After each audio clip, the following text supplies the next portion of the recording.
Assalamualaikum warahmatullahi wabarakatuh. Kami dari kelompok 6 dari mata kuliah Hukum Lembaga Kebudayaan. Izin memperkenalkan diri, nama saya Ahmad Alisya. Nama saya Putri Lestari. Nama saya Yuni Mutia. Nama saya Sakan Nurani Ahmada. Saya Alvia Fadil. Jadi di sini kita mau menyampaikan diskusi terkait tugas yang kemarin diberikan.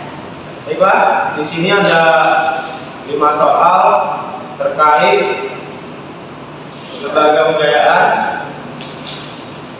Nomor 1, adakah yang mau mencoba menjawab? Satu yang mau nggak? Aku aja. Ya. Nomor 1 itu apa sih? Oh, jadi nomor 1 itu jelaskan bentuk hukum perusahaan pembiayaan dan kepemilikannya sebagaimana bidang usahanya, sebagaimana diatur dalam Permendikbud nomor 48 tahun 2006. Jadi setelah serian Permendikbud nomor 48 tahun 2006 di pasal 7 Permendikbud nomor 8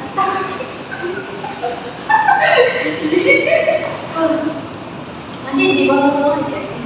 Di dalam pasal 7 Permendikbud nomor 8 tahun 2006 dijelaskan bahwa bentuk hukum perusahaan pembiayaan yaitu PT atau perseroan terbatas dan koperasi yang dapat didirikan oleh WNI atau Badan Hukum Indonesia dan badan usaha asing dan usaha patungan. Lalu kepemilikannya bisa berupa perorangan atau badan hukum lainnya termasuk perusahaan, institusi keuangan atau masyarakat umum. Di dalam pasal 15 Permendikbud nomor 8 tahun 2006 dijelaskan bahwa kepemilikan sebagaimana bidang usahanya yaitu yang pertama, bagi pemegang saham yang berbentuk badan hukum, jumlah penyertaan modal pada perusahaan pembiayaan ditetapkan setinggi-tingginya sebesar 50% atau 50/100 dari modal sendiri. Yang kedua, dalam hal badan hukum tersebut telah melakukan pernyataan, maka maksimum penyertaan pada perusahaan pembiayaan adalah sebagaimana dimaksud pada ayat 1, dikurangi dengan penyertaan yang telah dilakukan. Yang ketiga, modal sendiri pemegang saham yang berbentuk hukum perseroan terbatas merupakan penjumlahan dari modal di store, agio saham, cadangan, dan saldo laba atau untung. Yang keempat, modal sendiri pemegang saham yang berbentuk hukum koperasi merupakan penjumlahan dari simpanan pokok, simpanan wajib, dana cadangan, dan riba. Dan yang terakhir, yang kelima, modal sendiri pemegang saham yang berbentuk hukum yayasan adalah sebesar aktiva bersih yang terdiri dari aktiva bersih terikat secara permanen, aktiva bersih terikat secara temporer, dan aktiva bersih tidak terkait.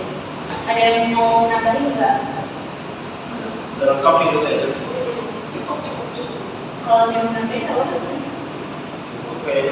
Ya, lanjut ke kedua berarti. Oke, nomor 2, siapa yang mau mencoba menjawab? Ada nggak? Cek aja. Aku aja ya. Soal nomor 2, jelaskan bidang usaha perusahaan pembiayaan berdasarkan peraturan OJK nomor 35 tahun 2018 dan hubungan atau persamaan dengan bidang usaha Permendikbud nomor 84 tahun 2006. Setelah saya lihat di kedua peraturan tersebut, bidang usaha berdasarkan peraturan OJK nomor 35 tahun 2018 terdiri dari yang pertama, pembiayaan investasi. Pembiayaan investasi sendiri ialah pembiayaan barang modal serta jasa yang diperlukan untuk aktivitas usaha, investasi, dan rehabilitasi yang diberikan kepada debitur. Kemudian yang kedua, ada pembiayaan bulan kerja, ialah pembiayaan untuk memenuhi kebutuhan pengeluaran yang harus habis dalam satu siklus aktivitas usaha debitur. Kemudian yang ketiga, ada pembiayaan multiguna, ialah pembiayaan barang atau jasa yang diperlukan oleh debitur untuk pemakaian atau fungsi dan bukan untuk keperluan usaha atau aktivitas Kemudian ada kegiatan usaha pembiayaan lain yang berdasarkan persetujuan OJK. Kemudian bidang usaha menurut Permenkyu nomor 84 tahun 2016 terdiri dari yang pertama, sewa guna usaha atau leasing.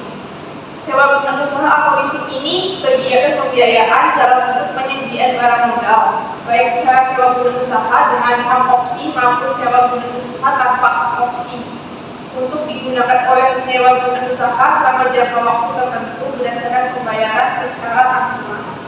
Kemudian yang kedua ada anjak piutang. Anjak piutang itu kegiatan pembiayaan dalam bentuk pembelian piutang dalam jangka pendek suatu perusahaan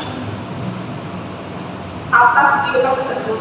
Kemudian ada usaha kartu kredit dan kemudian ada pembiayaan konsumen. Jadi persamaan di antara keduanya itu ialah sebagai penyempurnaan dengan istilah yang berbeda dengan Permenkyu, tapi lingkup kegiatan keduanya tetap sama.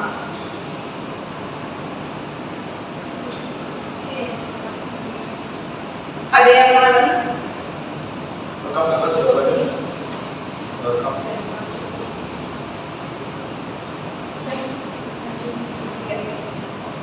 Nomor 3 ada yang mau menjawab? Aku aja lagi ya.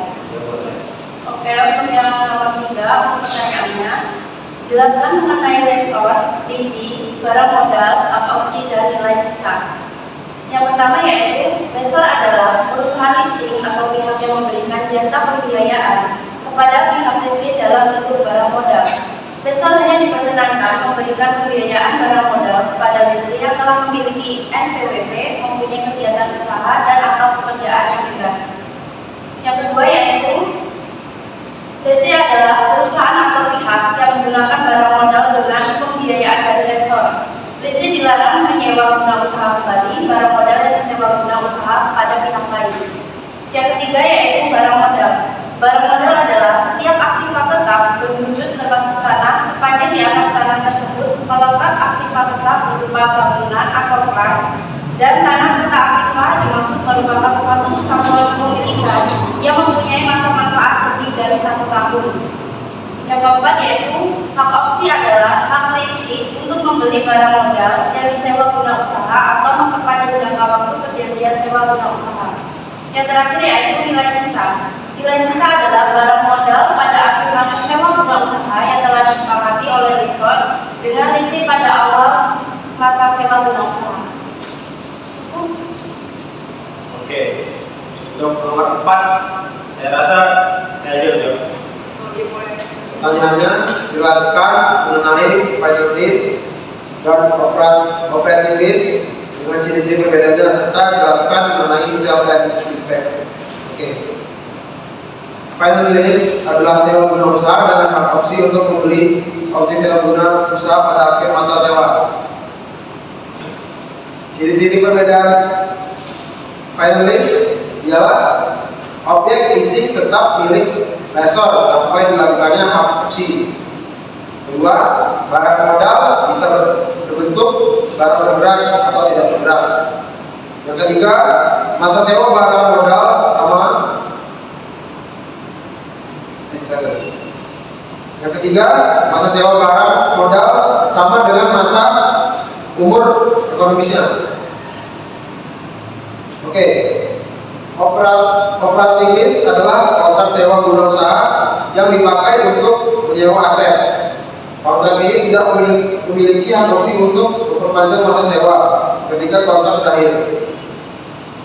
Ciri-ciri perbedaan operating lease ialah: 1. Penyewa hanya bisa menyewa alat tersebut dan jangka waktunya tidak bisa ditambah.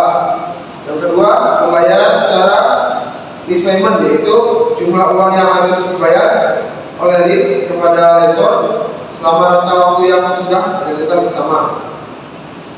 Untuk sell and leaseback sendiri adalah penjualan aset oleh suatu perusahaan kepada pihak lain, yaitu lessor, dengan diikuti perjanjian sewa guna usaha aset tersebut dari lessor dengan tujuan meningkatkan likuiditas perusahaan, memperoleh dana untuk modal kerja, dan mempertahankan pengguna aset tanpa harus mengeluarkan biaya. Cukup? Untuk nomor 5? Berarti nomor 5 aku jawab ya. Nomor kelima itu soalnya jelaskan mengenai pengaturan Mahkamah Konstitusi terkait permasalahan investasi yang berakibat adanya penarikan atau barang dari debitur atau reser. Jawabannya itu MK itu udah mewarir terkait permasalahan investasi tersebut, yaitu pada putusan MK nomor 18/17/2019 yang ditandatangani pada tanggal 6 Januari tahun 2020, di mana dalam putusan tersebut MK mengatur soal mekanisme eksekusi penarikan barang kreditur yang menjadi objek jaminan fidusia. Putusan MK itu intinya memberi tafsir pada pasal 15 ayat 1 sampai 3 UU nomor 42/1999 tentang jaminan fidusia terkait konvestasi dalam jaminan fidusi. Dalam putusan MK tersebut, cedera janji dalam eksekusi perjanjian fidusi harus didasarkan kesepakatan kedua belah pihak, yaitu antara debitur dan kreditur. Jika tidak terjadi kesepakatan, maka salah satu pihak dapat menempuh upaya hukum melalui gugatan pengadilan. Oke, ada yang mau nambahin? Sudah selesai. Baiklah, itu saja hasil dari diskusi kelompok kami. Kami akhiri. Wassalamualaikum warahmatullahi wabarakatuh.